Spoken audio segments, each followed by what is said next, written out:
नमस्कार, मैं सिद्धांत राय शर्मा, अखिल भारतीय विद्यार्थी परिषद का स्टेट मीडिया कन्वीनर, आप सभी का इस वेबिनार में स्वागत करता हूँ। अखिल भारतीय विद्यार्थी परिषद की ओर से ये वेबिनार सीरीज में ये हमारा तीसरा वेबिनार है।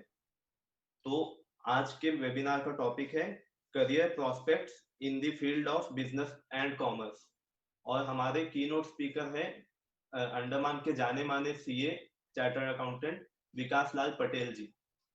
सर, मैं आपका स्वागत करता हूं। साथ ही हमारे बीच यहाँ उपस्थित है अखिल भारतीय विद्यार्थी परिषद अंडमान विभाग के अध्यक्ष श्री संतोष कुमार झा जी।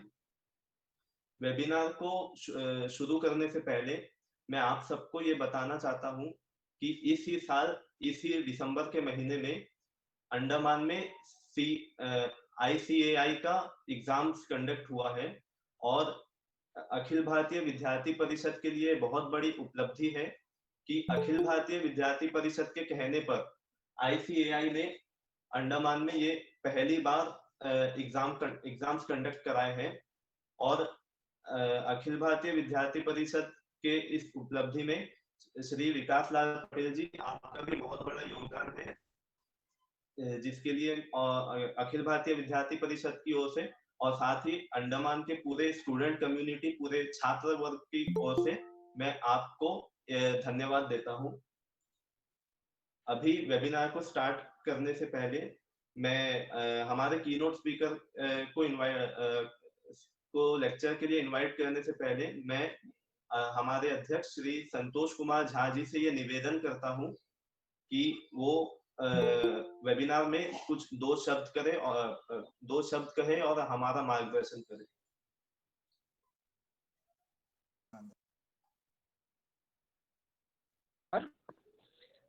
आज के इस अखिल भारतीय विद्यार्थी परिषद द्वारा आयोजित वेबिनार में मैं आप सभी का स्वागत और अभिनंदन करता हूं। अखिल भारतीय विद्यार्थी परिषद द्वारा आयोजित इस वेबिनार दिव्या जी, आप कृपया स्क्रीन प्रेजेंट करना बंद कर दीजिए। जिसका कि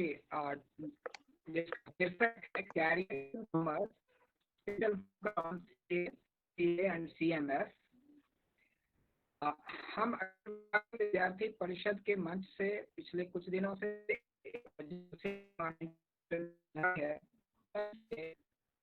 वेबिनार इस फॉर्म में भी कर रहे हैं, सलाह देने की कोशिश कर रहे हैं। हालांकि ऑफलाइन हम लोग लगातार करते रहे हैं, जब से भारतीय विद्यार्थी परिषद यहाँ काम कर रही है अंडमान निकोबार में। मैं बताऊं कि अखिल भारतीय विद्यार्थी ये एक ऐसा छात्र संघ है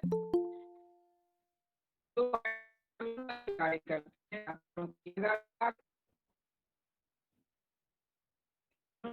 करते हैं बनाए रखने के लिए को भी और कार्यकर्ता को भी।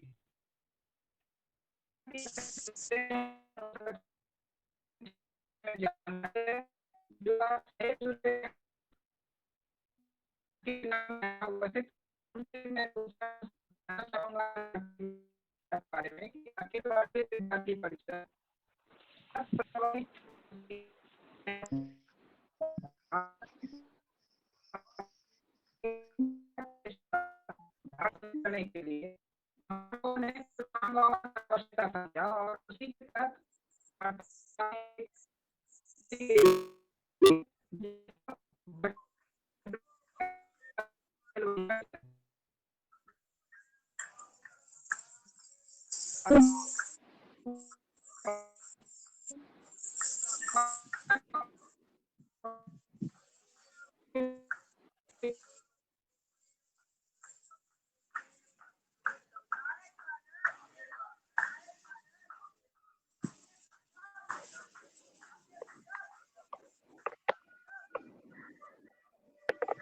शायद झा सर की आवाज ठीक से आ नहीं रही है।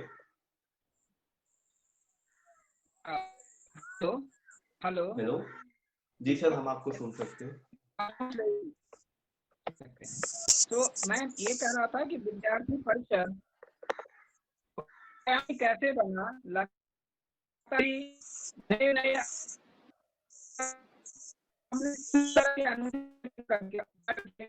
विद्यार्थी परिषद आज स्थिति में है कि मानव जीवन प्रभावित करने वाले सारे क्षेत्रों में काम चल रहे हैं, स्वास्थ्य का क्षेत्र है, मेडिकल में का अच्छा है, हमारा फाउंडेशन काम कर रहा है, बहुत सारा अगर कला के क्षेत्र में देखें तो हमारा कला के क्षेत्र में भी काम है, तो विभिन्न क्षेत्रों को आज छू रहे हैं विद्यार्थी परिषद के माध्यम से। और क्या है हमारे अंदर के अंदर एक बदलाव समाज बदलेगी और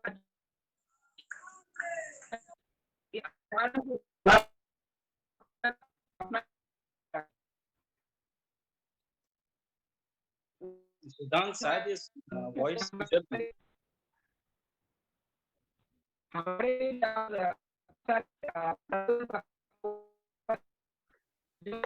सर बहुत लोगों को आपकी आवाज क्लियरली सुनाई नहीं दे रही है सर। हेलो अभी दे रहा है? Hello hello hello sir audio नहीं थोड़ा सर, आप थोड़ा डिस्कनेक्ट करके फिर रिजॉइन करिए। ओके हाँ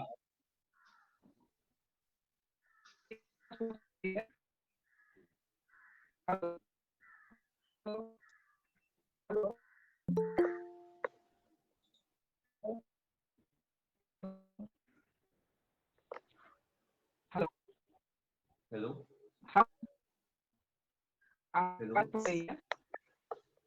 जी सर आपकी आवाज क्लियर नहीं है सर। सिद्धांत आप वेबिनार सर हम वेबिनार को आगे बढ़ाते हैं। अगर आपकी आवाज सर ठीक हुई तो आपको लास्ट में आपके विचार प्रकट करने को कहा जाएगा सर।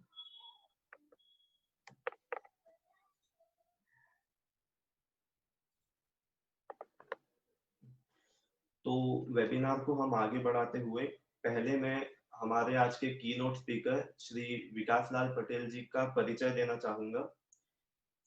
2004 में आपने सीए चार्टर्ड अकाउंटेंट की योग्यता प्राप्त की है। 2015 में आपको अंडमान के एकमात्र इंफॉर्मेशन सिस्टम ऑडिटर रह चुके हैं।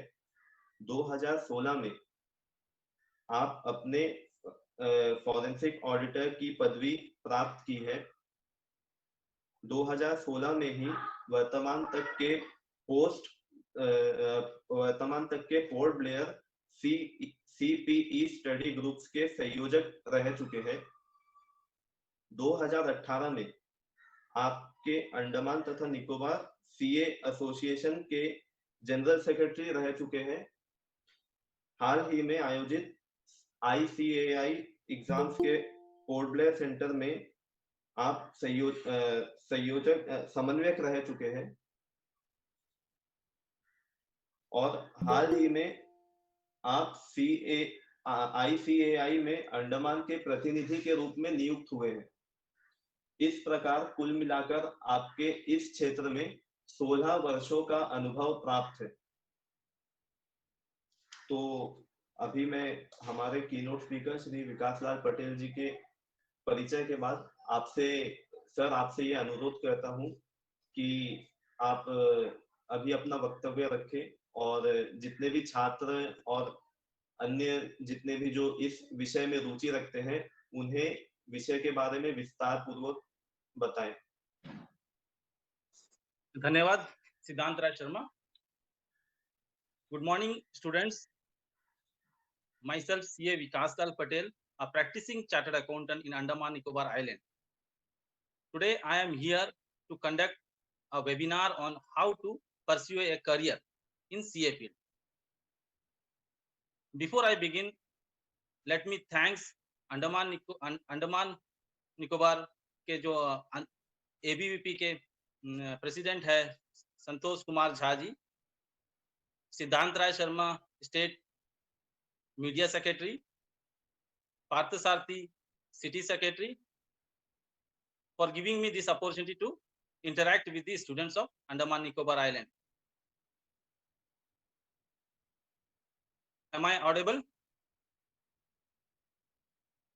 या सर, आप ऑडिबल है सर। ठीक है, तो आगे बढ़ते हैं। सबसे पहले तो मैं इसलिए उत्साहित हूं कि पहली बार अंडमान से हम लोग जितना स्टूडेंट कम्युनिटी के थ्रू और एबीपी के थ्रू जो हमारा रिक्वेस्ट रहा है कि यहाँ पे एग्जाम कंडक्ट किए जाए, तो आईसीएआई ने हमारा मांग को पूरा करते हुए इस बार पहली बार नवंबर दिसंबर में एक एग्जाम कंडक्ट किया, जिसमें कुल मिलाकर 59 बच्चों ने भाग लिया, फाउंडेशन, इंटरमीडिएट एंड फाइनल के स्टूडेंट्स। तो ये पहली बार था और इतने बड़ी संख्या में लोगों ने एनरोल किया और आगे हमें आशा है कि मतलब इससे ज्यादा से ज्यादा स्टूडेंट्स आगे इसमें भाग लेंगे। तो हम आज कुछ फ्यू पॉइंट डिस्कस करेंगे, ये सीए कोर्स और what is the role of CA in this society. तो सबसे पहले आईसीएआई, जिसको हम institute of chartered accountant of India कहते हैं, वो एक प्रीमियर बॉडी है जो इंडिया में स्टैंडर्ड्स ऑफ अकाउंटिंग को मेंटेन करते हैं, उनको रेगुलेट करते हैं, साथ ही साथ एग्जाम्स भी कंडक्ट करते हैं बच्चों के लिए, नए मेंबर्स को एनरोल करवाने के लिए। तो ये एक भूमिका है और आईसीएआई का जो पार्लियामेंट से जो पास होने के बाद इसका एक लीगल एंटिटी के रूप में ये 1949 में इसका अस्तित्व आया और तब से लेके आज तक ये इंडिया में जो भी अकाउंटिंग एंड ऑडिटिंग का रेगुलेट करते हैं। तो आज हमारा सेमिनार एक्चुअली मुझे जो हाल ही में जो डेवलपमेंट हुए आईसीएआई और अंडमान को लेकर, तो वे हमसे एक्सपेक्ट कर रहे हैं कि हम यहाँ पे सीए के मेंबर्स को बढ़ाएं। और आपको जान के ये खुशी होगी कि सीए में आप रियली एक ग्रोथ देखते हैं। सीए फील्ड ऐसा है कि जहाँ पे आपको फ्लेक्सिबिलिटी मिलता है, लेकिन आपको जान के ये भी आश्चर्य होगा कि लास्ट 40 साल में यहाँ से केवल 4 मेंबर ही पास आउट हुए हैं। कुछ आश्चर्य लग रहा है? तो आप समझ सकते हैं कि मतलब जहाँ पे इतने कम लोग आ रहे हैं, तो वहां पे रियली एक विजिबल ग्रोथ है करियर में।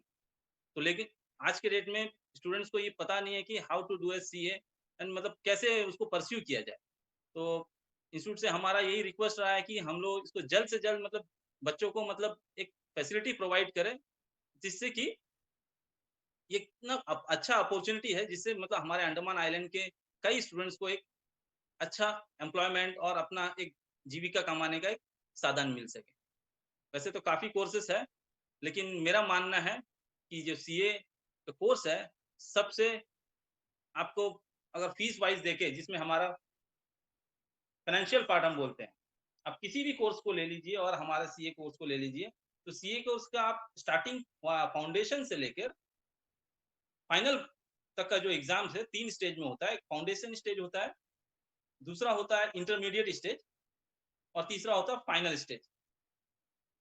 पहला जो फाउंडेशन स्टेज में 4 सब्जेक्ट होते हैं, दूसरे में 8 सब्जेक्ट होते हैं, फाइनल में 8 सब्जेक्ट होते हैं। टोटल 8 16 और 4 20, टोटल 20 सब्जेक्ट आपको क्लियर करने होते हैं 3.5 ईयर्स में। आप तो इसका कुल मिलाकर आपको फीस देना पड़ता है इंस्टीट्यूट को 74,000 मात्र। और आप जानते हैं कि कहीं बहुत सारे प्राइवेट कॉलेजेस है जहाँ पे केवल बीकॉम के लिए 60-70 हजार रुपया पर सेमिस्टर ले लेते हैं और उसके बाद में भी आपका जॉब सिक्योरिटी नहीं होता। यहाँ पे आप एक लेवल अगर इंटरमीडिएट भी क्लियर कर लेते हैं तो आप काफी चीज के लिए आप क्वालिफाई कर जाते हैं। तो स्टार्ट करेंगे स्टेप बाय स्टेप कि ऐसे कैसे हम ये सीए कोर्स को परस्यू करें। तो पहले स्टार्ट करते हैं एलिजिबिलिटी। एलिजिबिलिटी में हम स्टार्ट करते हैं,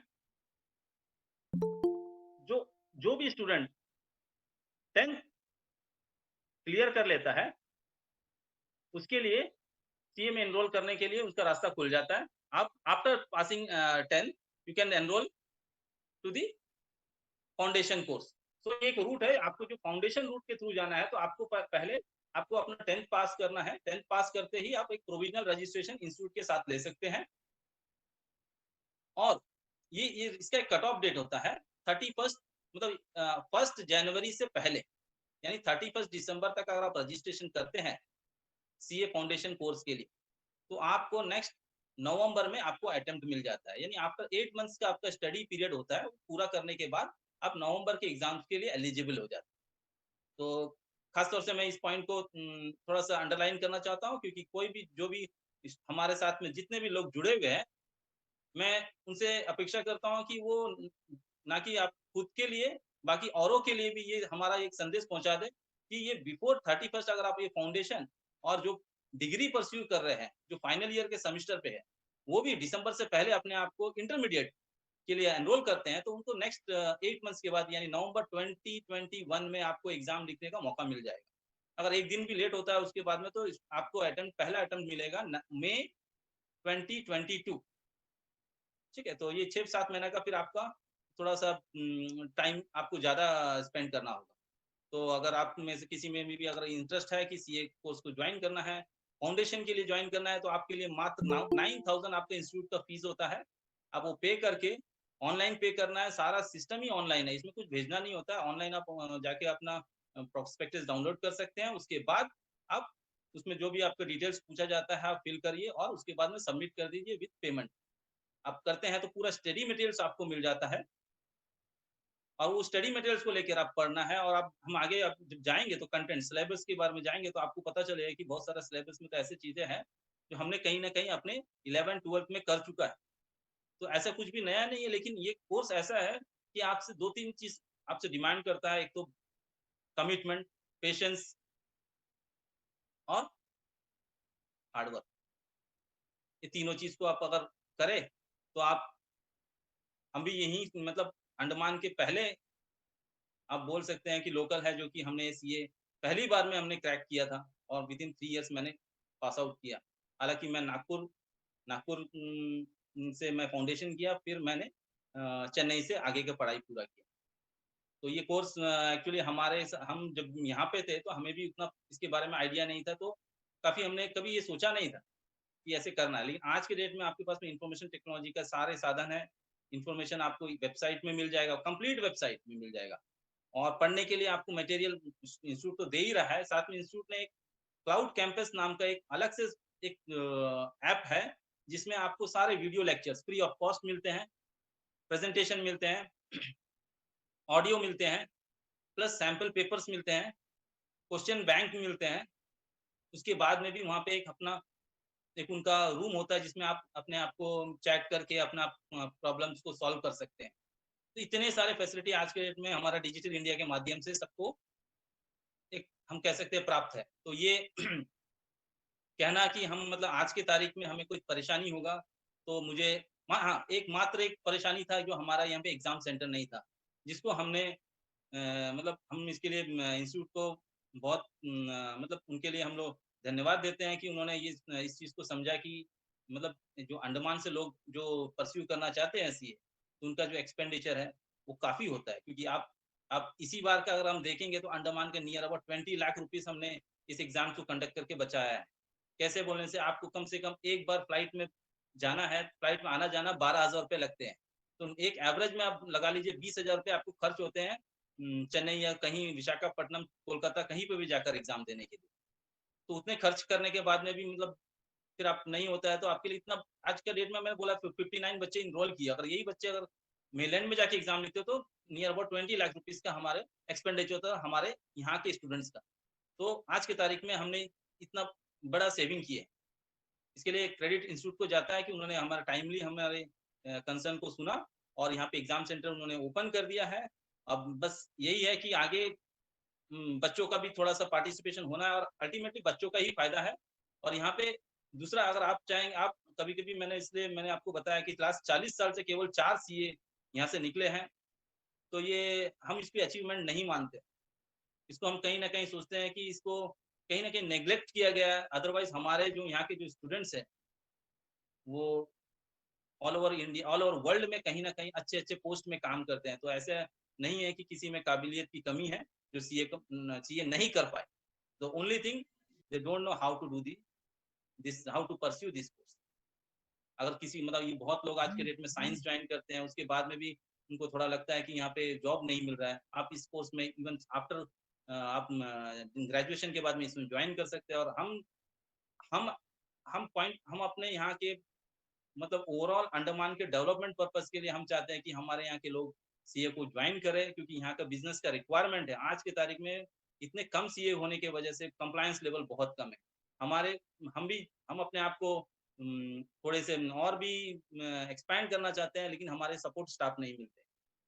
देखिए, हम तो अपने लिए नहीं बोल रहे, लेकिन हमारे लिए गवर्नमेंट के जो टैक्स कंप्लायंसेस है उसके लिए इंस्टीट्यूट का एक रेस्पॉन्सिबिलिटी है कि उतने सफिशिएंट नंबर ऑफ मेंबर्स हर जगह में प्रोवाइड हो, ताकि गवर्नमेंट का जो भी कंप्लायंस है वो अच्छी तरह पूरा हो जाए, चाहे वो टैक्स ऑडिट का हो, क्योंकि हमारा हर हर काम के लिए हमारा लिमिटेशन है, हम उससे ज्यादा नहीं कर सकते। तो कैसे ज्यादा होगा? तो ये एक मास मूवमेंट होना चाहिए, ज्यादा से ज्यादा स्टूडेंट्स करें, एनरोल करें। हम उसके बाद हम आगे हम देखते हैं कि आपको कैसे हम लोग मतलब जैसे कि अब मैंने बताया कि मतलब एक बहुत ही सकारात्मक हमारा एक उपलब्धि अभी हो रहा है कि हम लोग आईसीआई का यहाँ पे full fledged office very soon हम लोग यहाँ पे खोलने जा रहे हैं।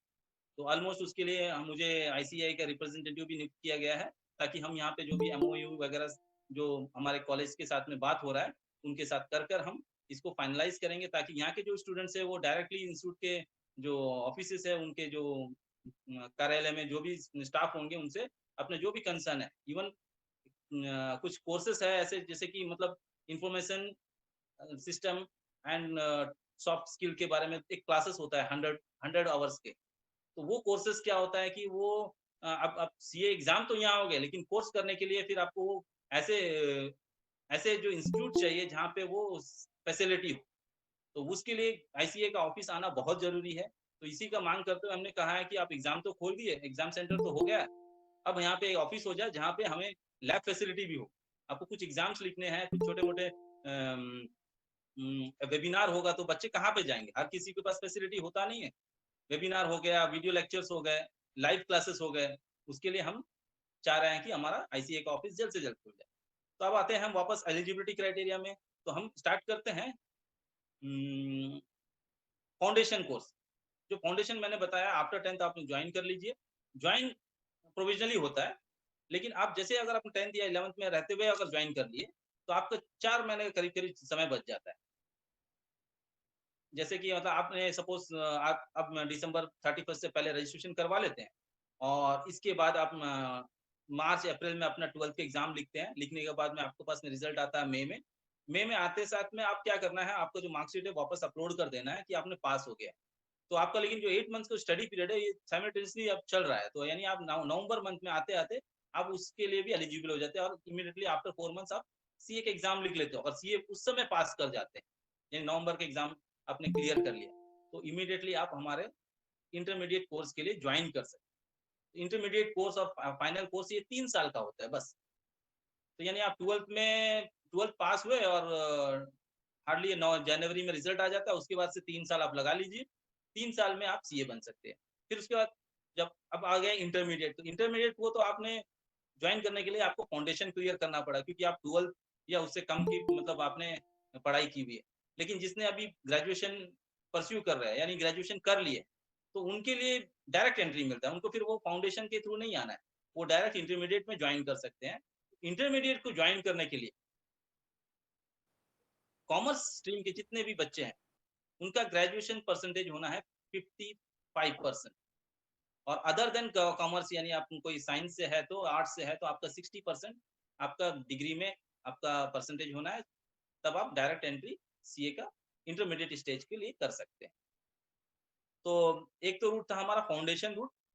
तो फाउंडेशन रूट में तो बच्चे तो डायरेक्ट आप फाउंडेशन पास करने के बाद में इंटरमीडिएट में आ गए, उनको वहां पे आर्टिकलशिप इमीडिएटली ज्वाइन नहीं करना होता है। वो वहां पे कम से कम उनको एक ग्रुप क्लियर करना पड़ता है। यानी आपका 8 से 9 महीने आपको आर्टिकलशिप में रहते हुए आपको किसी रजिस्टर्ड चार्टर्ड अकाउंटेंट के अंदर में अपना इंटर्नशिप करना होता है। वो 3 साल का होता है।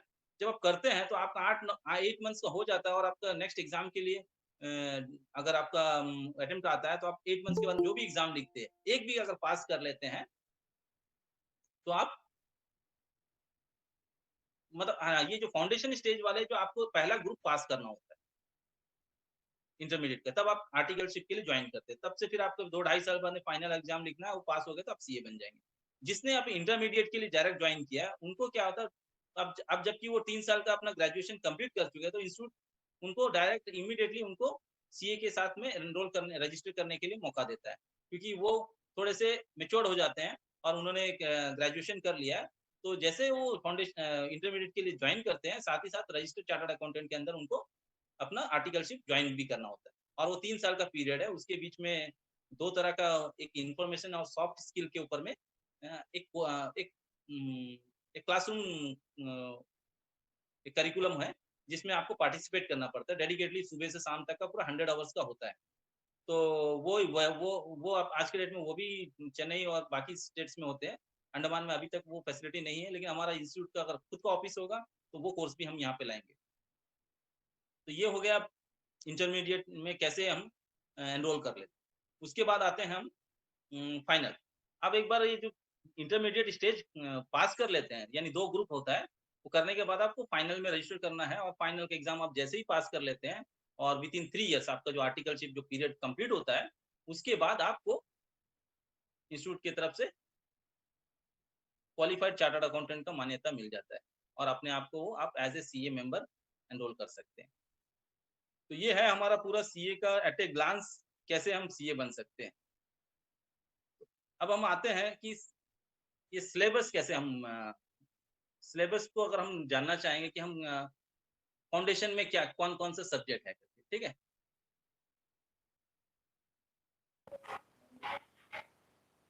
अभी तक का इसमें अगर किसी को कुछ पूछना है तो वो भी आप पूछ सकते हैं।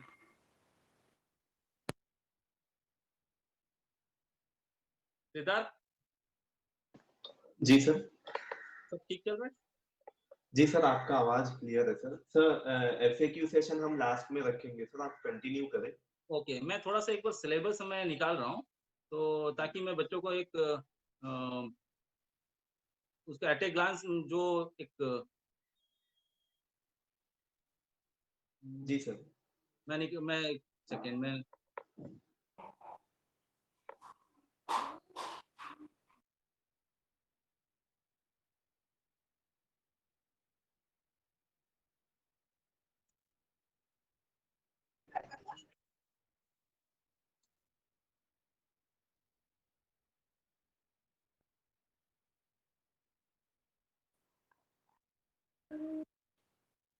देखिए फाउंडेशन में जो आपको अब हम आते हैं कि सिलेबस हमने एलिजिबिलिटी तो अपने सब में समझ गया कि कैसे हम ज्वाइन करेंगे।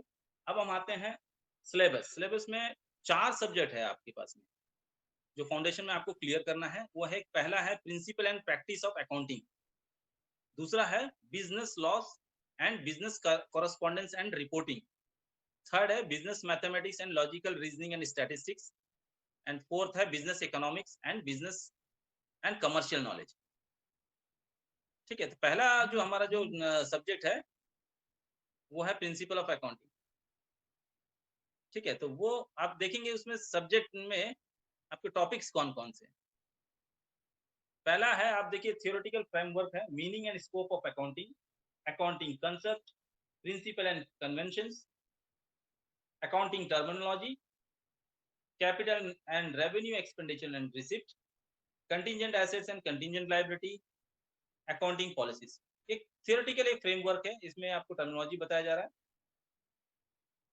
उसके बाद में आप आते हैं अकाउंटिंग प्रोसेस, ये सीखना होता है। Basic accounting procedure, journal entry जो हमने 11th में किया है, ledgers, trial balances, subsidiary books, cash book, rectification of errors, bank reconciliation, inventories,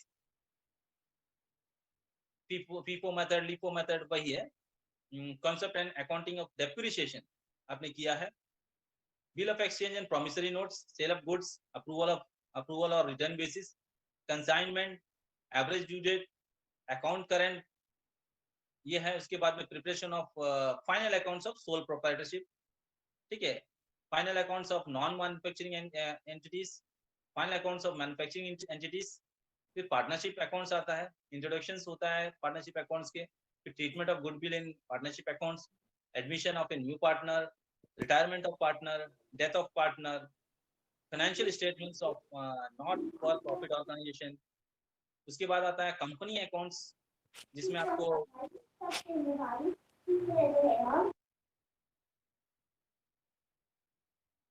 इसमें आता है introduction of company accounts, issue forfeiture and reissue of shares, issue of debentures. तो आप देखेंगे करीब 10 चैप्टर्स है प्रिंसिपल ऑफ अकाउंट्स में। विनोद जी आप अपना ऑडियो ऑफ कर दीजिए थोड़ा।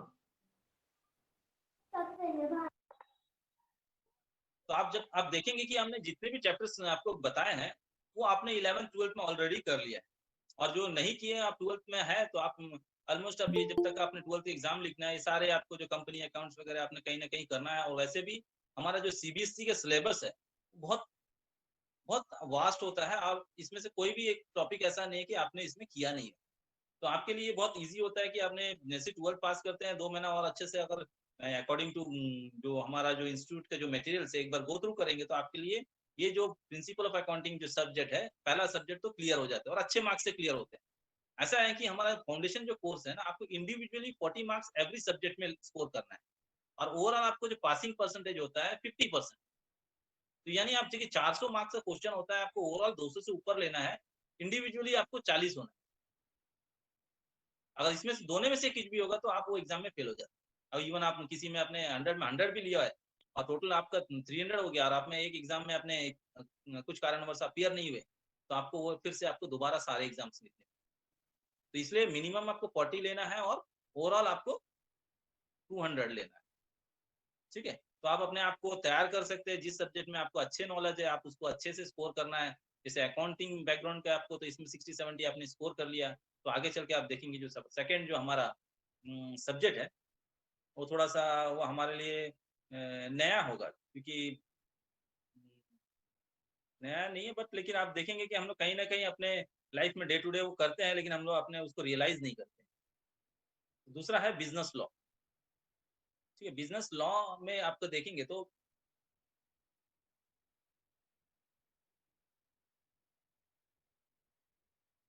इसमें है इंडियन कॉन्ट्रैक्ट एक्ट। ये बहुत रेलेवेंट एक्ट है। डे टू डे का मतलब जो एक्टिविटीज है हम आप हर कोई इसके लिए कहीं ना कहीं वो ट्रांजेक्शन करता है उसको। एक्चुअली मतलब अगर हम लीगल टर्मिनोलॉजी में देखेंगे तब आपको समझ में आएगा, अरे ये तो मैं डेली कर रहा हूँ। तो इंडियन कॉन्ट्रैक्ट, हमने जब अगर कोई बस में भी चढ़ते हैं तो एक टिकट भी लेते हैं, तो एक तरह का कॉन्ट्रैक्ट है कि आप मेरे को उस जगह से उस जगह तक पहुंचाना है। तो ये कॉन्ट्रैक्ट एक्ट के कई तरह के हैं, मतलब कॉन्ट्रैक्ट कब पूरा होता है, कॉन्ट्रैक्ट कब पूरा नहीं होता है, कब कॉन्ट्रैक्ट वॉइड होता है। तो ये एक बहुत इंटरेस्टिंग सब्जेक्ट है और ये सबसे स्कोरिंग सब्जेक्ट है अगेन। तो इसमें नेचर ऑफ कॉन्ट्रैक्ट्स क्या क्या कॉन्ट्रैक्ट्स होते हैं, कॉन्ट्रैक्ट्स के लिए कंसिडरेशन क्या होता है, मायने क्या करते हैं। विदाउट कंसिडरेशन कॉन्ट्रैक्ट होता ही नहीं। तो ये आप जब पढ़ेंगे तो आपको बहुत मतलब अगर एज ए कॉमर्स स्टूडेंट ये सबसे इंटरेस्टिंग सब्जेक्ट है, जिसमें आपको लगेगा कि ये तो डे टू डे हम लोग करते हैं और इसके बारे में हमें जानकारी नहीं थी कि हमने एक्चुअली लॉ को ऐसे फॉलो करना है। फिर other essential elements of contracts है, परफॉर्मेंस ऑफ द कॉन्ट्रैक्ट है, ब्रीच ऑफ कॉन्ट्रैक्ट है, रेमेडीज क्या है, कंटिजेंट एंड क्वाजी कॉन्ट्रैक्ट्स क्या है, ये सब है। फिर उसके बाद आता है सेल ऑफ गुड्स एक्ट है। ये बहुत नॉर्मल सा है क्योंकि हमने आज के डेट में देखिए मतलब ये भी ऐसा है कि आप डेली कहीं ना कहीं आप कुछ ना कुछ बाय करते हैं। तो लेकिन ये कानून के हिसाब से कहाँ पे क्या होना चाहिए, आप जब पढ़ेंगे तो आपको पता चलेगा कि मतलब कई लोग इसमें जैसे कि वारंटीज देते हैं, गारंटी देते हैं, और कभी कभी डिफेक्टिव गुड्स दे देते हैं, तो क्या होता है, तो आपके लिए क्या रेमेडीज है। तो सेल ऑफ गुड्स एक्ट भी हमें जानना चाहिए। एज ए नॉर्मल सिटीजन तो मैं कहता हूँ कि आपको हमेशा जैसे कि कोई अगर कुछ खराब सामान दे दे तो उसके रेमेडीज क्या है, आपका राइट्स क्या है, जानना चाहिए। तो ये हो गया सेल ऑफ गुड्स एक्ट। इसमें ये दूसरा लॉ है। तीसरा लॉ पढ़ना पड़ता है इसमें इंडियन पार्टनरशिप एक्ट। ये भी अगेन वेरी इंटरेस्टिंग है। आप जब देखेंगे तो ऑलरेडी आपने अकाउंट्स में ये कर लिया रहेगा तो ऑलमोस्ट सारी चीजें पता रहेगा आपको। और लास्ट में आता है, इसमें अभी थोड़ा एडिशन हुआ है, लिमिटेड लाइबिलिटी पार्टनरशिप एक्ट 2008, जिसमें पार्टनरशिप में भी आपको लिमिटेड लाइबिलिटी के क्लॉज ऐड हो गया है। तो पहले अपने अगर जानकारी होगा तो पार्टनरशिप एक्ट हमें अनलिमिटेड लाइबिलिटी का एक उसमें एक होता था, जिससे क्या है मतलब आप में अगर बिजनेस में कभी कुछ प्रॉब्लम हो जाए तो आपका इंडिविजुअल प्रॉपर्टी भी उसमें अटैच हो जाता है। लेकिन लिमिटेड लायबिलिटी ऑफ पार्टनरशिप जो है उसमें आपका लायबिलिटी को लिमिट कर दिया है। आप कुछ बिजनेस स्टार्ट कर रहे हैं और उसमें आपने कुछ कैपिटल लगाया है, उसके बाद में बिजनेस अगर फेल हो जाता है तो उसका जो भी क्लेम होगा तो restricted to that capital only, as like companies act. Companies act में भी वही फैसिलिटी है कि आपको एक लिमिटेड लायबिलिटी का एक प्रिविलेज मिलता है बिजनेस करने के लिए। अदरवाइज कभी कभी होता है कि बिजनेस हर बिजनेस में अपना रिस्क होता है।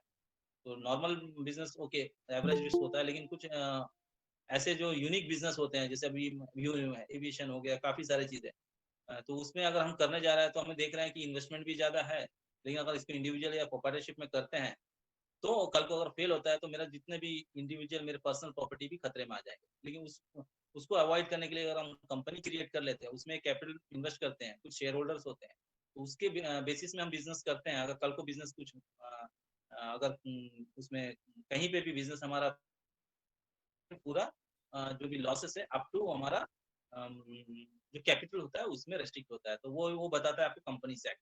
तो टोटल मिला के देखेंगे कि हमारा एक तो कॉन्ट्रैक्ट एक्ट है, दूसरा है सेल ऑफ गुड एक्ट है, इंडियन पार्टनरशिप एक्ट है, उसके बाद लिमिटेड पार्टनरशिप एक्ट है, एंड लास्ट है कंपनीज एक्ट। ये 5 एक्ट आप पढ़ेंगे तो बहुत सिंपल सा है, ये सब्जेक्ट भी आपने समझ लीजिए, इसके 50% आपने क्लियर कर लिया। इसमें और एक पार्ट है,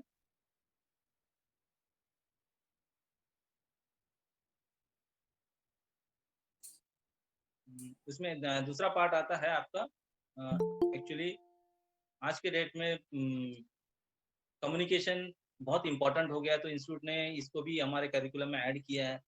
ये एक तरह का हमारे ग्रामर, इंग्लिश राइटिंग, बिजनेस के लेटर्स कैसे कैसे राइट करना है, ये भी ऐड कर दिया। क्योंकि अब जब देखते हैं कि आज के डेट में हमें ड्राफ्टिंग करना पड़ता है, बहुत सारे पिटिशंस लिखने होते हैं, तो आप जब तक जो आपके मतलब अगर राइटिंग स्किल अगर अच्छा नहीं होगा तो कल को आप अपने आप को समझा नहीं पाएंगे अथॉरिटी को कि हम क्या चाहते क्या है, क्या अपील करना चाहते हैं। तो इसलिए इंस्टीट्यूट ने इसको भी ऐड कर रखा है, जिसमें आपको कम्युनिकेशन स्किल्स के बारे में मतलब आपको क्वेश्चंस होंगे, आपके ग्रामर्स होंगे, नोट मेकिंग होगा, और आर्टिकल राइटिंग है, रिपोर्ट राइटिंग, फॉर्मल लेटर लिखने होंगे, ऑफिशियल कम्युनिकेशन कैसे होंगे, राइटिंग मतलब एक फॉर्मल मेल कैसे लिखना है, ईमेल कैसे लिखना है, रिज्यूमे राइटिंग कैसे होते हैं, मीटिंग्स कैसे होते हैं, ये सारी चीजें आपको आते हैं। ये थोड़ा सा आपको बहुत एलिमेंट्री है, ये भी एक आपके लिए एक अच्छा मतलब जिसमें आपको स्कोरिंग, मैं स्कोरिंग के हिसाब से जाता हूँ कभी भी, क्योंकि मुझे मालूम है कि अल्टीमेटली हमें एग्जाम पास करना है, जिसमें अगर हम स्कोरिंग कर सकते हैं तो फिर उसको हम लोग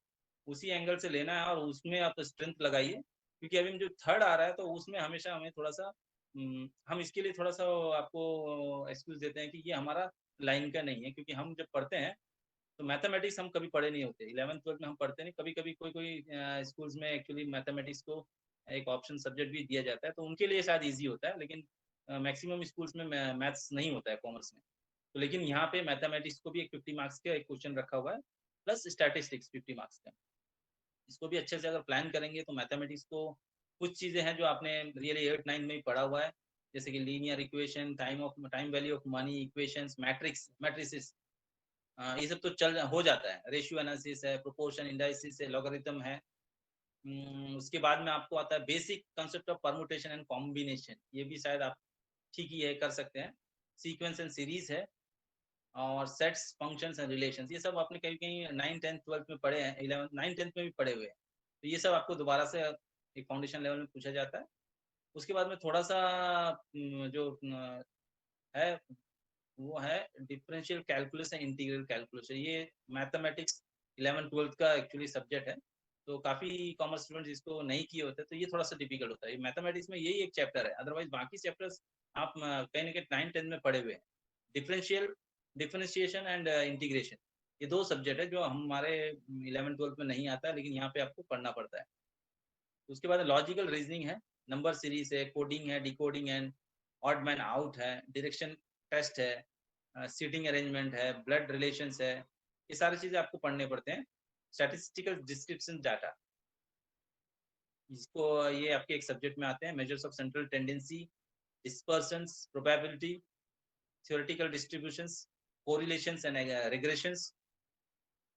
उसके बाद आता है index number and time series. तो ये आपका जो एक थर्ड जो सब्जेक्ट है, मैथमेटिक्स एंड ये रीजनिंग, इसमें थोड़ा सा आपको हो सके कि मतलब चलिए मैं इसको ऐसे सब्जेक्ट मानता हूँ कि इसमें थोड़ा कम स्कोर होगा, लेकिन पहला 2 सब्जेक्ट मैं बोल रहा हूँ कि आप उसमें उसको कंपनसेट करना है, क्योंकि आपको अगर इसमें कहीं अगर आपने केवल पास मार्क भी कर लिया यानी 40 और बाकी में 50-50 कर लिए, तो आपका एवरेज आपका वो 50% क्रॉस कर जाएगा। तो ये हम एक्चुअली जस्ट एक आपको एक सेफ साइड बता रहा है, अदरवाइज़ आप में ये इंटेंशन होना चाहिए कि मैं इसको तो अच्छे से अच्छे मार्क्स में पास करूँ। मैं इसको कभी डिस्करेज नहीं करता हूँ, लेकिन हमेशा हम लोग प्लान फॉर मतलब हम लोग तो होता है ना, मतलब हमारा हमने अकाउंट्स में यही होता है कि you better you uh, don't predict profit and gains but provide losses in your books, losses and expenditure। आपको लग रहा है फ्यूचर में कुछ लॉस और एक्सपेंडिचर होता तो अपने बुक्स में जरूर लाइए, लेकिन फ्यूचर में प्रॉफिट होगा उसके बेस में आप अपना बुक्स को इन्फ्लेट नहीं करना। ये प्रूडेंशियल नॉर्म्स ऑफ अकाउंटिंग है, तो इसलिए हमेशा हम जब हम करते हैं तो हमारा हैबिट हो गया है कि हम ये प्रूडेंशियल नॉर्म्स को हर जगह में यूज करते हैं, तो पढ़ाई में भी वही यूज करते हैं कि हाँ कभी कभी ऐसा लगता है कि हमारा स्ट्रेंथ में नहीं है तो हम उसको उतना ही कर ले, और बाकी में जिसमें स्ट्रेंथ है तो उसमें अच्छे स्कोर कर ले। तो ये हो गया हमारा फाउंडेशन का थर्ड चैप्टर, थर्ड सब्जेक्ट हो गया। ठीक है, थर्ड सब्जेक्ट होने के बाद हमारा बचता है फोर्थ। फोर्थ में हमारे लिए आता है economics, business economics and business commercial knowledge. ये अपने 11th में काफी कुछ पढ़ा हुआ है, 11th 12th में जिसने भी इकोनॉमिक्स पढ़ा है तो उसके लिए ये कोई डिफिकल्ट नहीं है। और आप जब देखेंगे तो इसमें बहुत सिंपल सिंपल है, nature and scope of business economics है, इंट्रोडक्शन है, बेसिक प्रॉब्लम्स है of an economy, role of price mechanisms है, theory of demand and supply है, law of demand, elasticity of demand, theory of consumer behavior, supply, theory of production, theory of cost, meaning and types of markets, determination of prices, price output determination under different market forums, business cycles। ये तो आप देखेंगे कि हमने जब भी अगर economics के बारे में बात करते हैं तो वही demand, supply and what is the factor of productions, बाकी मतलब ये जीडीपी वगैरह के बारे में होगा आपका। बहुत इंटरेस्टिंग सब्जेक्ट है, ये भी स्कोरिंग सब्जेक्ट है। तो ओवरऑल देखेंगे तो आप अगर अपने जो हमारे स्टूडेंट्स है जो अप टू 12th में जो अभी है, वो अगर इसको पास करना चाहेंगे तो मेरे को नहीं लग रहा है कि इसमें कोई डिफिकल्टी आना चाहिए। थोड़ा सा आपको मैथमेटिक्स के लिए आपके लिए वीडियो लेक्चर्स होंगे, और इवन अगर आपको कहीं पे लगता है कि आपको मैथमेटिक्स किसी से सीखना है तो वो भी कर सकते हैं। अदरवाइज आज जो आपको क्लासरूम में स्टडी में मिल रहा था वो आज के डेट में ऑनलाइन में भी मिल रहा है वीडियो लेक्चर। कुछ नहीं, आपको बस अब वो माइंडसेट बनाना है कि हाँ ऑनलाइन में देख के भी पढ़ सकते हैं। ऑनलाइन में तो बेनिफिट और भी है कि आप उसको रिवाइज कर सकते हैं, पॉज कर सकते हैं, दोबारा उसको सुन सकते हैं। लेकिन क्लासरूम स्टडी में क्या होता है, बोल के लेक्चरर चला गया तो फिर हमको दोबारा सुनने नहीं मिलता।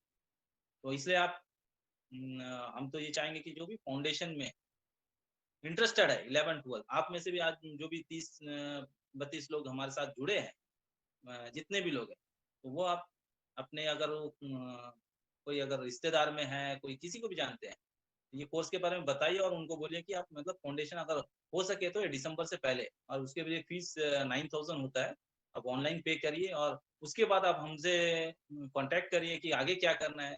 वो हम लोग पूरी तरह हेल्प करेंगे कि आप कैसे भी आपको नेक्स्ट नवंबर के लिए हम प्रिपेयर करेंगे। और आपको मैं उस बार-बार मैं बता रहा था कि हमारे लिए जो अ, आज के डेट में अंडमान निकोबार आइलैंड के एडमिनिस्ट्रेशन को, गवर्नमेंट को, बाकी स्टेक होल्डर्स को भी ज़्यादा से ज़्यादा हमें सीए रिक्वायरमेंट है। इससे पहले के लोगों ने निग्लेक्ट किया है, और हम चाहते हैं कि यहाँ के बच्चे, कोई बाहर के लोग आके हमें ये बताएँ कि ये ऐसे होगा और वो चले जाए। ऐसे होता है, बाहर से आते हैं, वो कुछ बोलते हैं और उसके बाद में ऑफिस खुलता है, बंद हो जाता है। यहाँ के जो क्लाइंट्स हैं उनको मुश्किल होते हैं। तो हम चाहते हैं कि यहाँ पे हम सोचे कि यहाँ के बच्चों को कुछ ट्रेन किया जाए कि वो कम से कम ये जीएसटी, ये बाकी सारी चीज़ें सीखे और मतलब मार्केट में जाके अपना थोड़ा-सा काम करे। लेकिन मैं देखा ये शॉर्ट टर्म सॉल्यूशन होगा, लेकिन लॉन्ग टर्म सॉल्यूशन ये है कि हमें मेंबर्स बढ़ाने होंगे अंडमान में, यहाँ के लोगों को, क्योंकि जब तक आप देखिए मतलब अपने लोग जब तक खड़े नहीं होंगे, वो कोई भी वो मतलब देश बोलिए, राज्य बोलिए, डिस्ट्रिक्ट बोलिए, वो खड़ा नहीं हो सकता। हमारे लोग यहाँ पे सफिशिएंट, अभी देखिए 40 साल में अगर 4 सीए आते हैं तो ये दुःख की बात है। और यहाँ की इंडस्ट्री एक मतलब आप बताएँगे तो मैनी फोल्ड्स इंक्रीज़ हो रहा है। एवरी ईयर आप देखेंगे कि मतलब यहाँ पे, और अच्छी बात है कि एंटरप्रेन्योरशिप लोगों पे आ रहा है। लोग अपने जो कल तक का कहीं एम्प्लॉयी थे, आज वो बिज़नेसमैन बन रहे हैं। तो उनको सपोर्ट कौन करेगा? तो हम लोग तो मतलब सबसे ज़्यादा वाइटल रोल प्ले करते हैं।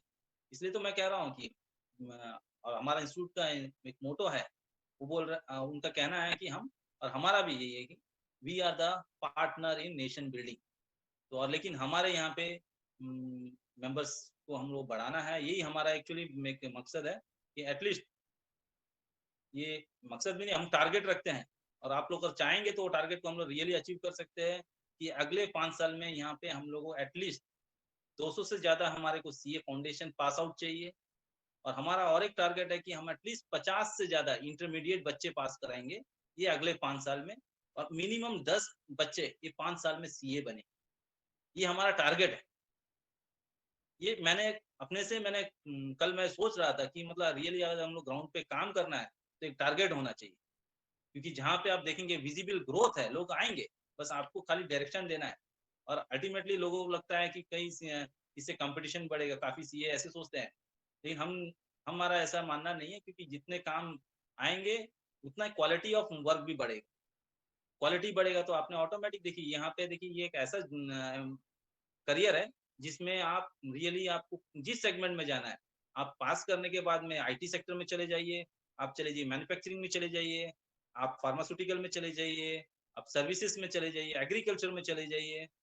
इवन उसके बाद में भी आपको लगता है उसके अंदर में भी कुछ स्पेशलाइजेशन होना है तो परचेज में चले जाइए, मार्केटिंग में चले जाइए, प्रोडक्शन में चले जाइए, और रिसर्च में चले जाइए। प्रोजेक्ट प्रोजेक्ट जो होते हैं, बड़े बड़े प्रोजेक्ट में कई सारे प्रोफेशनल्स होते हैं, तो उस प्रोफेशनल्स में सारे प्रोफेशनल आज के डेट में देखिए जीएसटी को रोल आउट करे तो पूरा इंस्टीट्यूट ऑफ चार्टर्ड अकाउंटेंट का एक कमिटी उसको हेड कर रहा था कि कैसे होना है, तो हर वो, लेकिन उसमें आईटी के भी लोग हैं, क्योंकि अल्टीमेटली जो सॉफ्टवेयर में जो आज ऑनलाइन सारे काम हो रहा है उसके मतलब उसको बिल्डअप किया हुआ है शायद हमारा इन्फोसिस कंपनी ने किया है, लेकिन उसमें सारे सीए भी, तो एक तरह का प्रोजेक्ट बिल्डअप में काम आते हैं।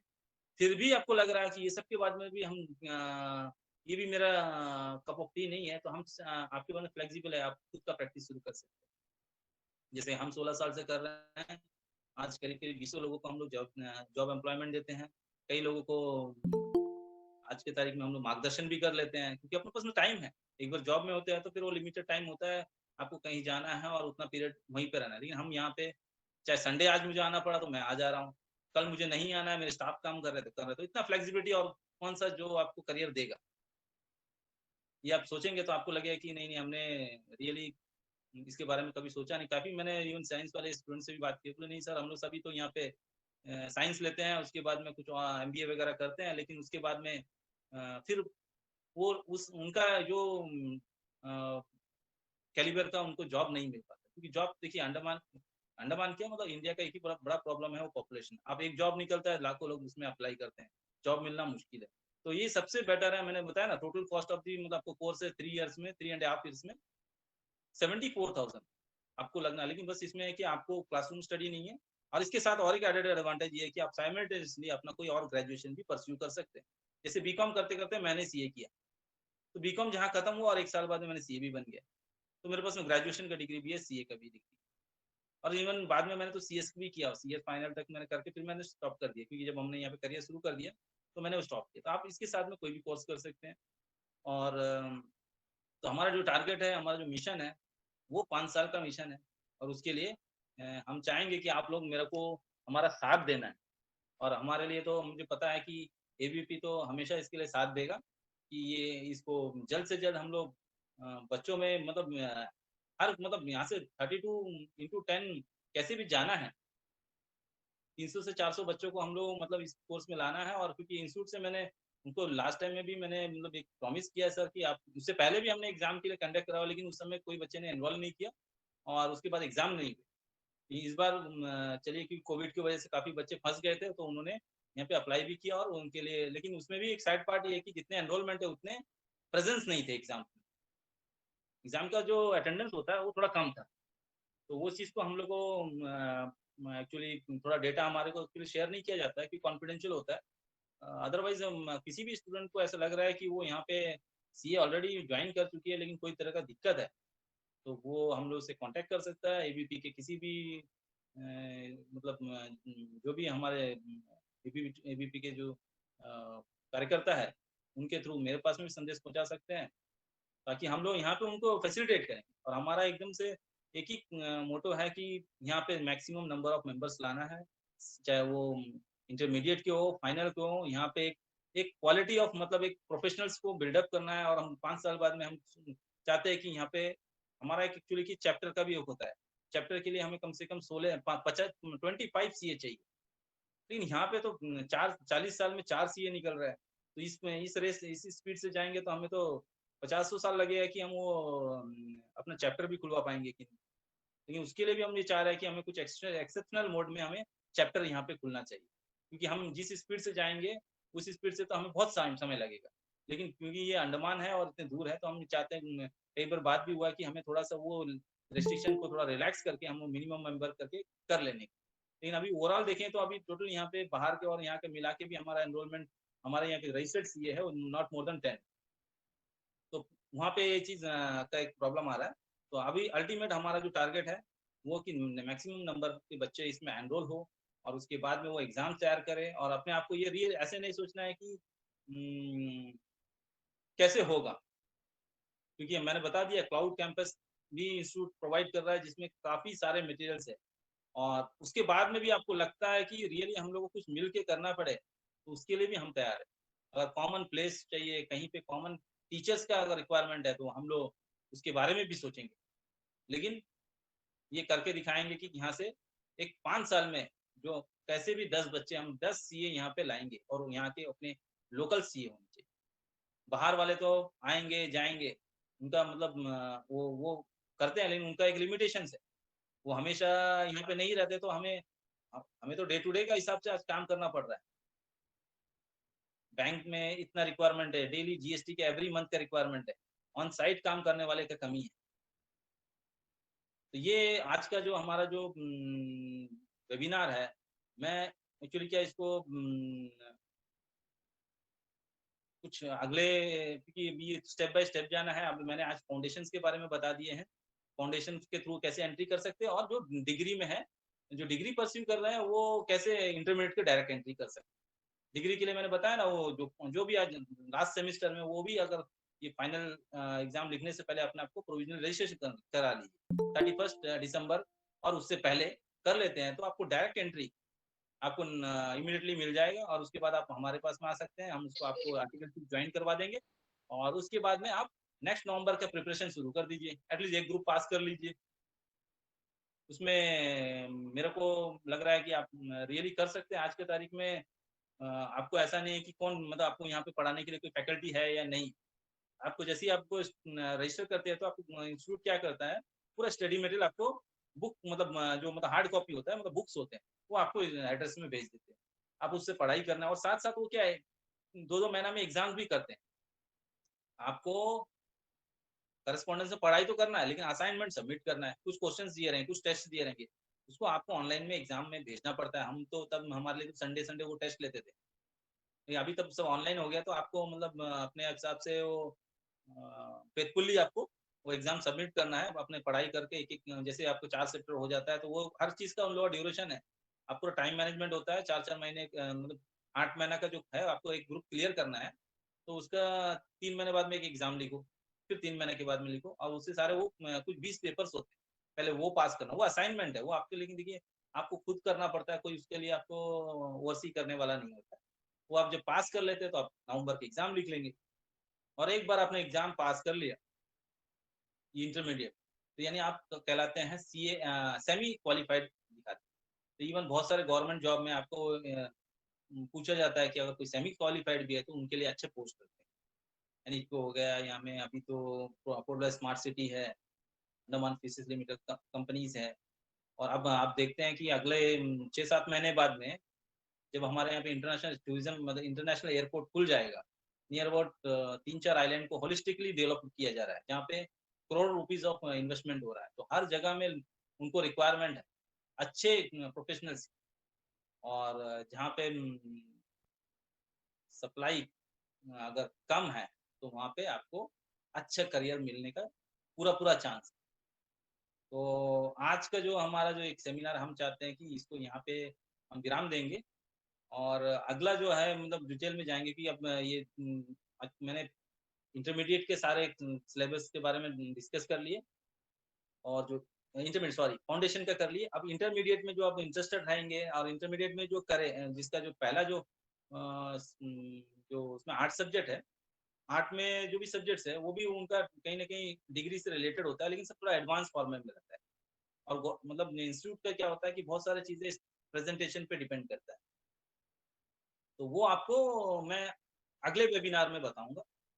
तो आज के लिए सिद्धांत यहीं पे विराम देते हैं।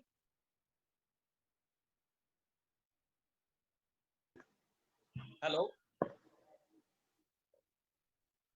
हाँ सिद्धांत। हेलो। हाँ सिद्धांत, आज के लिए बस मैं सोच रहा हूँ कि आज का यहीं पे हम इसे कंक्लूड करते हैं। अगर कोई क्वेश्चन आंसर से तो आप जी जी, अभी FAQ सेशन स्टार्ट हो रहा है। अगर विषय से संबंधित आपको कोई प्रश्न है आप सभी को, तो आप पूछ सकते हैं सर से।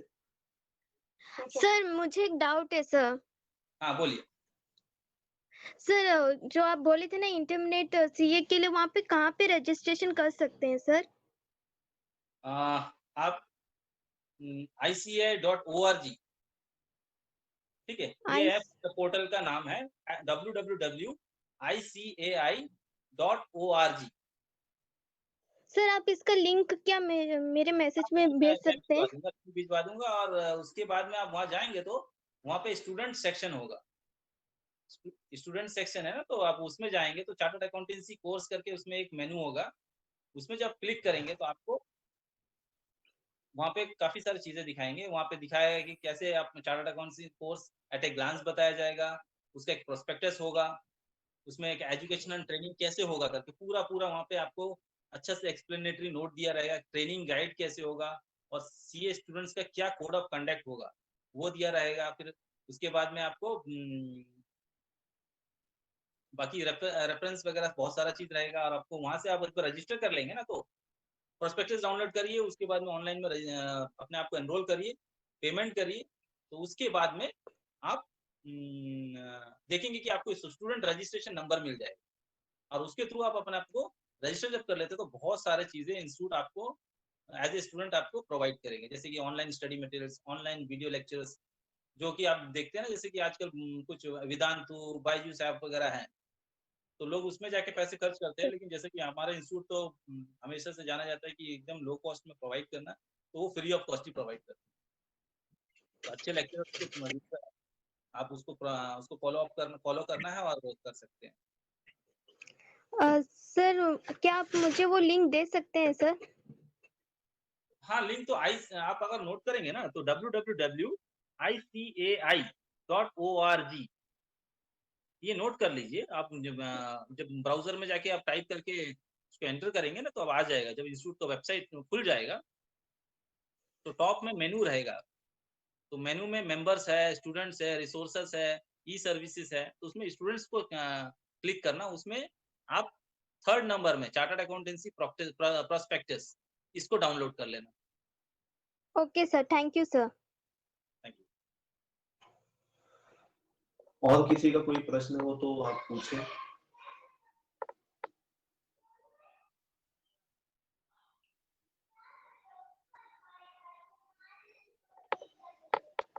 आप अपने प्रश्न को चैट बॉक्स में भी लिख सकते हैं।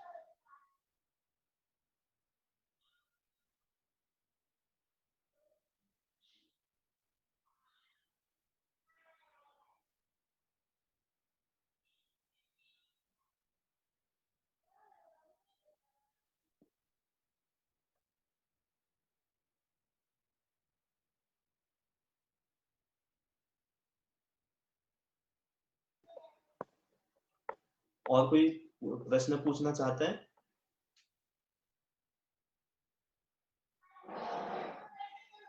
सर एक क्वेश्चन आया है, फाउंडेशन एग्जाम, एक मिनट सर, फाउंडेशन एग्जाम्स के लिए कौन सा लिंक में जाना है सर? सर फाउंडेशन एग्जाम्स के लिए भी कोई लिंक अगर है तो लिंक मैं क्या करता हूँ, लिंक नहीं, अभी अगर मैं सिद्धांत आपको मैं व्हाट्सएप में वो लिंक भेज देता हूँ, आप उसको कॉपी करके इसमें अगर भेज सकते हैं तो भेज देना। जी।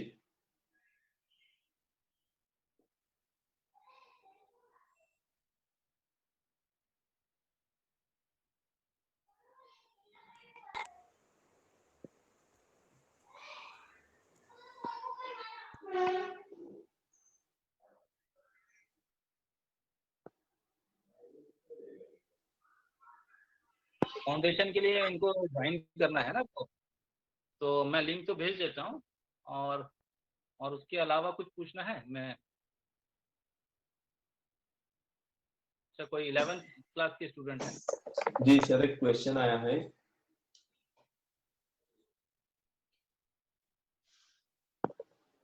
कि सर एक 11th क्लास का एक स्टूडेंट है सर, अगर उसे सीए करना है तो कैसे करें, पूछ रहा है। 11th कॉमर्स में है? तो जो भी है, अगर कॉमर्स में नहीं भी है तो, लेकिन आप इंस्टीट्यूट के साइट में जाके अपने आप को रजिस्टर करना है, जो मैं लिंक दूंगा। और लिंक में आप जाकर ना, जैसे आप ये मैं लिंक आपको भेज रहा हूँ एक्चुअली व्हाट्सएप के थ्रू। सिद्धांत, मैंने आपको भेजा है एक लिंक, आप उसको यहाँ पे शेयर कर सकते हैं। तो आप जैसे ही इस लिंक पे जाते हैं ना, तो आपको अपने आप मतलब एक प्रोस्पेक्टस टोटल डाउनलोड हो जाता है, आपके पास में आ जाता है। तो आप उसमें जब जाएंगे तो आपको वहां से एक लिंक मिलेगा, जिसमें आप फॉर्म, आपका ऑटोमेटिक एक फॉर्म ओपन हो जाएगा, और वो फॉर्म को आप फिलअप करना है। तो उसका डिटेल मैं आपको दे दूंगा। इनके जितने भी डेटाबेस आप रख लीजिए, और उनको पर्सनली हम लोग पूरी चीजें, अभी तो मैं एक्चुअली इसका मतलब इंस्टीट्यूट से वो मैं और भी चीजें ले लूंगा, ताकि उनको डायरेक्टली पर्सनली हम लोग उनको मेल कर देंगे, तो वो खुद ब खुद जाकर उनसे कर लेंगे। अगर जरूरत पड़े तो हमारे ऑफिस में भी आकर उनको जो भी असिस्ट करना है, हमारा ऑफिस जंगली घाट में है, और इवन एबीपीए कार्यालय में भी कर सकते हैं। अगर सिद्धांत जी अगर इसमें अगर कुछ व्यवस्था कर सकते हैं तो बता दीजिए। अदरवाइज हमारे लिए हमारा ऑफिस में ब्रॉडबैंड का जो सिस्टम है वो सारे अवेलेबल है, और जो भी स्टूडेंट्स अपने आप को रजिस्टर करना है तो मैं उनको ये हेल्प कर दूंगा। क्योंकि उसके लिए अगर कोई भी रिक्वायरमेंट है ना, तो मैं यहाँ से डायरेक्ट बात करके वो करवा दूँ। तो लिंक तो हाँ। और जी, और किसी को कोई प्रश्न हो तो आप पूछ सकते हैं।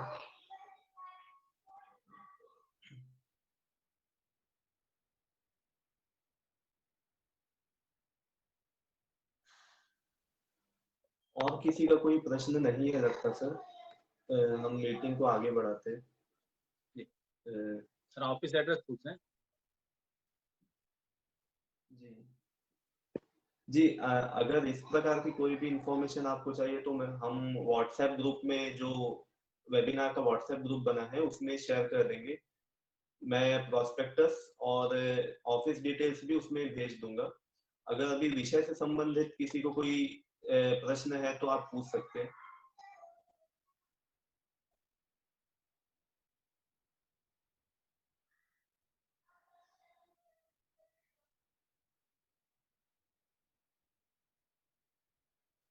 जी, प्रश्न तो नहीं है सर, अभी हम आगे बढ़ते हैं। प्रश्न नहीं है तो फिर आज का फिर इसको यहीं पे करते हैं।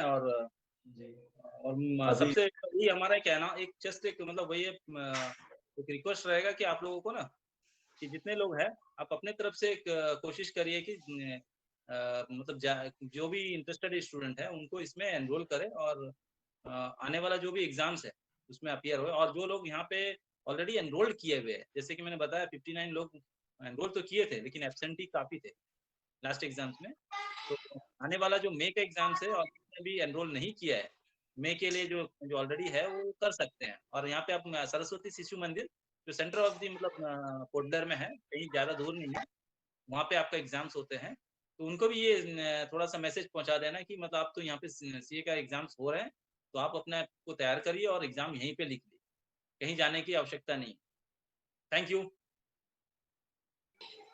धन्यवाद सर। अभी मैं हमारे city secretary Shri U Parthasarathi ji से ये निवेदन करता हूँ कि वो सारे गणमान्य अतिथि एवं हमारे कीनोट स्पीकर का धन्यवाद ज्ञापन करें।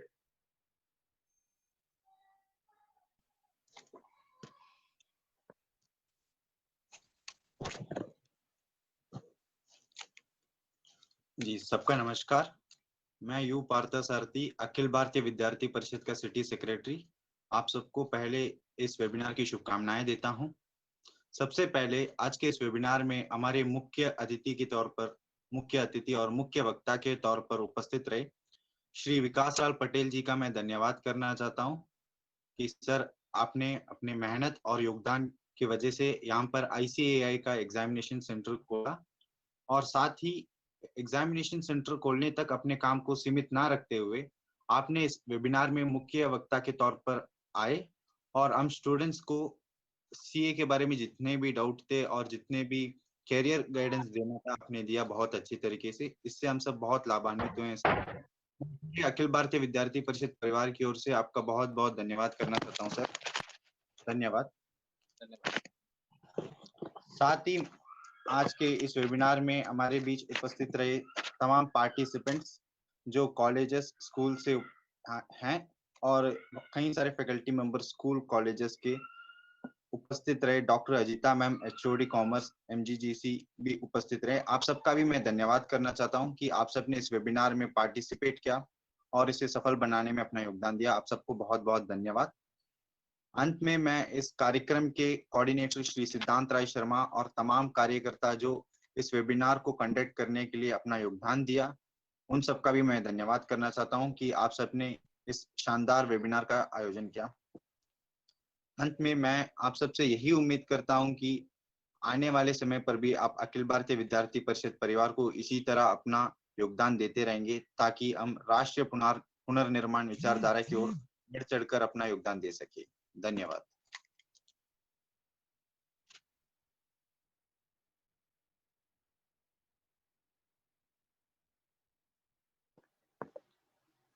धन्यवाद पार्था जी। अब मैं इस वेबिनार को समाप्त करने की, अब वेबिनार अभी समाप्त होने की ओर है, तो मैं अंत में ये आप सभी से यही कहना चाहता हूँ कि आज इस वेबिनार में जैसे कि विकास जी ने CA के एग्जाम्स और CA के कोर्स के बारे में उसका विस्तार, उसमें कैसे आप भाग ले सकते हैं उसकी प्रक्रिया और उसके विभिन्न आयामों की चर्चा की है, आपको बताया है। तो अंडमान तथा निकोबार द्वीप समूह के छात्रों के लिए ये बहुत ही अच्छा अवसर है कि ICAI ने यहाँ पर एग्जाम स्टार्ट किया है, जिससे यहाँ पे आगे जाकर रोजगार की भी बहुत सुविधा होगी और ये हम सबके लिए एक बहुत ही अच्छा अवसर है। और मैं इस वेबिनार को अभी समाप्त करते हुए आप सबको ये कहना चाहता हूँ कि जी इस वेबिनार का रिकॉर्डिंग आपको हमारे YouTube चैनल ABVP ANI में उपलब्ध हो जाएगा। अगर आपको कुछ डाउट हो, कुछ शंका हो, तो आप वहां पर जाकर वेबिनार को वापस से रिप्ले करके देख सकते हैं और उसे शेयर भी कर सकते हैं। जो इस इन जानकारियों से अभी कुछ कारणों की वजह से जो वेबिनार में जुड़ नहीं पाए हैं, वो हमारे चैनल ABVP ANI में जाकर वेबिनार को वापस से पुनः देख सकते हैं। धन्यवाद।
सर यूट्यूब का लिंक चाहिए था।